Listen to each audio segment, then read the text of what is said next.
I have Perfume de Marley's Castley. So this one, I smelled it, and the first thing I thought was basic designer blue fragrance. That's the first thing I thought. I will say it's grown on me a little bit. I mean, it's not amazing, definitely not worth 270, but it is better than the majority of designers out there. But if this was released as a any designer, Versace, Dolce and Gabbana, I feel like people would kind of be like whatever with it. Because it's a Perfume de Marley, I feel like it gets more hyped.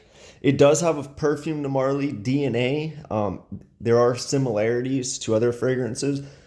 One thing I noticed on the dry down with this one is it reminds me of a distinct smell that I've been finding in a lot of fragrances, like Celine's Reptile, Perfume de Marley's Greenly, maybe Candyman first, um, kind of, but a lot of fragrances I look trying to find what note, and often I see oak moss and musk combined, maybe sometimes pepper. But I've never smelled Aki Gallowwood isolated on its own, so I could be getting that. It's hard to describe. Often, a lot of these fragrances have uh, cashmere wood, so I feel like often there's this musky cashmere, Aki Gallowwood pepper kind of smell that's going around, and I don't like the smell, but I like a lot of fragrances that have that smell in it. It's just that one smell I don't like, but this kind of has it in it in the dry down, like um like a musky, you know, slight patchouli, peppery patchouli or something. But the more I smell this, the more I get a little more complexity. So this one, it's soapy to me, not in like a Haley or MFK way or anything like that, like a masculine soap. It almost has a swampy aspect to it, like not a super clean soap. Kind of like Byretto's Rose Noir has this like slight musky swamp smell. This kind of has a bit of that in it. Almost like you smell a towel that you used before. Like it's not a real clean soapiness. I guess that kind of makes it interesting a little bit. The notes, top notes bergamot, ginger, black pepper, mid notes neroli, pepper, petitgrain, and Timor. Base notes Akigalawood, benzoin, and labdanum.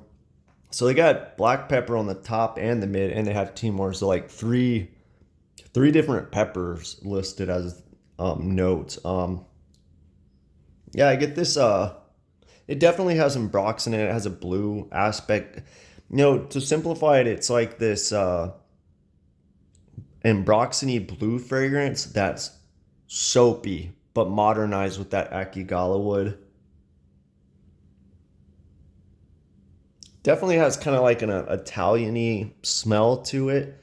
Um, it has this musky soapiness blue fragrance, but there's a little bit of this old school masculine vibe, like an old school Aqua de Parma or something in there. I don't get it so much, but I've let my girlfriend try it twice, and she didn't know what it was, and both times she said kind of old school. So I think there might be something to that.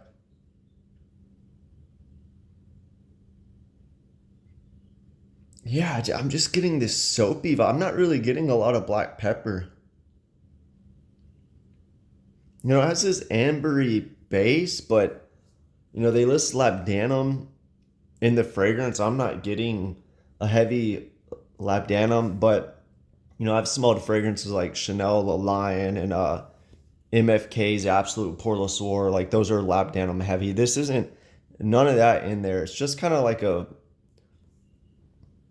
an amber that would be in a blue fragrance base.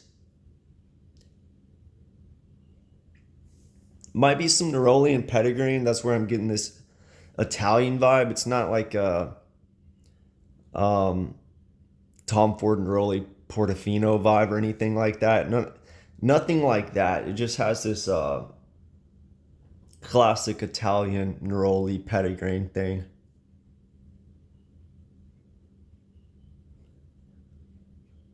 There might be some pepper in there, something like a Lalique kind of smell is in there. You know, I feel like it kind of has a Lalique white vibe about it, mixed with the blue fragrance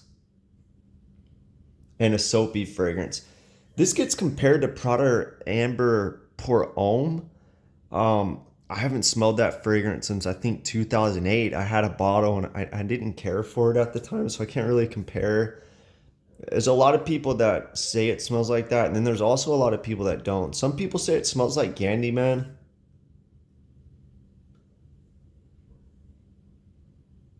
Maybe a little bit. It's not really astringent. It doesn't have this like leathery vibe or anything. I like this better than Candyman. So if you like Candyman, maybe you'll like this. You know, I think they're different. I feel like this one smells better. I don't really like Candyman. It's too headache inducing, too astringent. The leather throws it off for me. I don't get the hype on that one.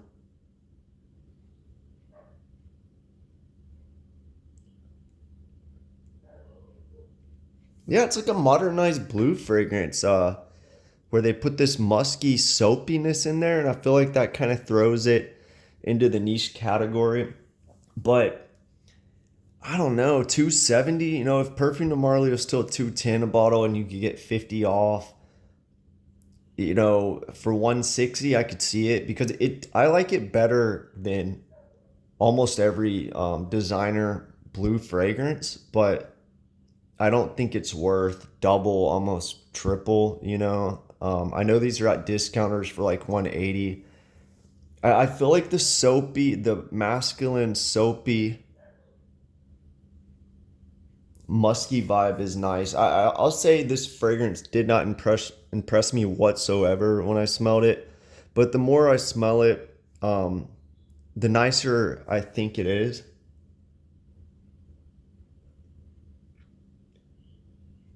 And I feel like a lot of people might think the same if you're into fragrances. Like if you're deep in the game, you know, because it has this like old school vibe. It has this clean, musky, soapy vibe. I mean, you have to like that soapy, musky vibe. If you don't like stuff like that, you're not gonna like this. It's nothing like a white musk, like a clean. It's kind of a more masculine Italian style.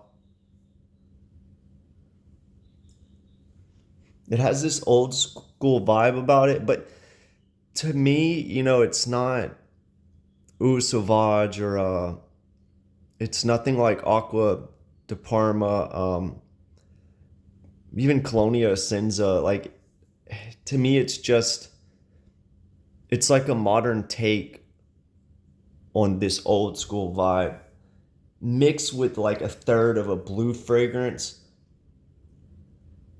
and then just soapy, musky, modern. I feel like it's just think of what's been coming out with designers, not in the sweet gourmand amberwood territory, but take the evolution of like the blue fragrances, which there's not much evolution, and just imagine how would that evolve, you know, where would it go? And I feel like you would get this, you know. Do I think it's good? Uh,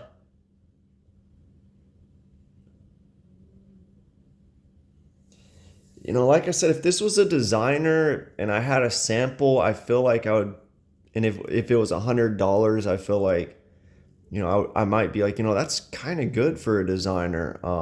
You know, maybe I can get 15% off and it's good. But I just feel like you could get something better for cheaper around the same price. Like Xerjoff's Neo, for instance, I feel like that might be a little better than this, or some Aqua de Parmas. But you know, it's kind of similar to Perfume de Marley's Purses. You know that not Purses, Percival. You know, like that's a good blue fragrance, but is it worth the money to get that instead of Mont Blanc Legend? Probably not. Or Sedley, like Sedley's good. I like that one. I haven't smelled it in years, but is it worth to get Sedley over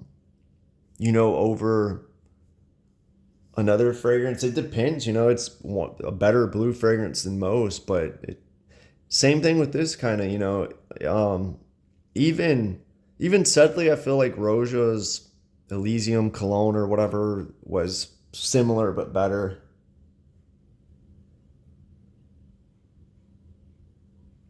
Yeah, but I think the dry down kind of throws it off for me. I have a fresh spray on right now, but I feel like the dry down kind of goes a little aroma chemical for me, but the opening, that freshness, blue fragrance, like, it's all right. And then the mid, you get this soapy must that I like, and then that's it. But yeah, let me know what you think if you smelled this one.